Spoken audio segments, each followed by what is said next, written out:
perfect excuse of a sovereign state to actually think that they can continue and be significant role players globally when they are actually violating the human rights of another people.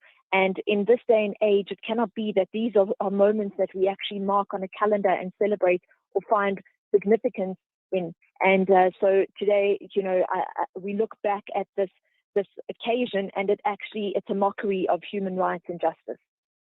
Well, it certainly is a mockery, and also the consequences with brutal repression of both the Sahrawi people and the Palestinians, Catherine. Can I ask you just to repeat that? I apologize, I lost you. Yes, I say, together with this recognizing or marking this anniversary, there have been brutal consequences over the years for both the Sahrawi people and the Palestinians at the hands of both these countries. Absolutely, that's right on point. I think also we need to perhaps use this as an opportunity for us to really reflect. When we look at what we stand against, we need to also be quite clear about what we stand for. And I say this in the context of South Africans. We recently saw such an outcry against the participation of a South African delegate in a global competition in the Miss Universe, which was taking place in Israel. And as South Africa, as a country, we stand against the occupation of Palestine, and we also stand against the occupation of Western Sahara. We have to go right through. When we stand against something, we have to make sure that there are no half measures. And I think a day like today, where a country such as Morocco is celebrating, as well as Israel, the recognition of each other and what they find as a significant day of importance, we need to ask ourselves as countries, as activists, as citizens, what is it that we stand against? We are quite clear, and we make that quite vocal, and we use our platforms to be quite vocal, but what is it that we stand for? And we need to be clear on that, and we need to really push in every direction on those values that we hold true. It cannot be something that wavers, and it cannot be something that we consider when and if it feels like it, we feel like it, or we have time. We need to stand strong in our convictions with what is just and what is not.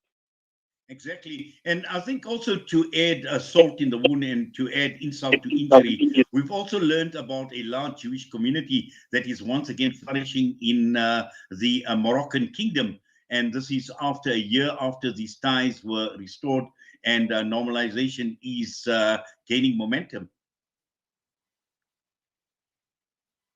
To also use this opportunity to say is that Salam Media and yourself in particular have always highlighted these stories that don't always make mainstream media, the stories that are actually the most important stories of the day. And I really want to say thank you to you and salute you and the station and your teams behind you, your producers, etc., because I think that we need to make these uncomfortable situations mainstream. We need to have these stories heard, and it's platforms such as yours that allow us to not forget and that keep us in check as citizens, as a community, and as a nation at large. And so I just really want to say thank you, because today, as we see a country marking an anniversary that definitely should not be celebrated or recognized as a day of importance, we really, really need to take stock of where we're at, what we have done, and where we are moving towards.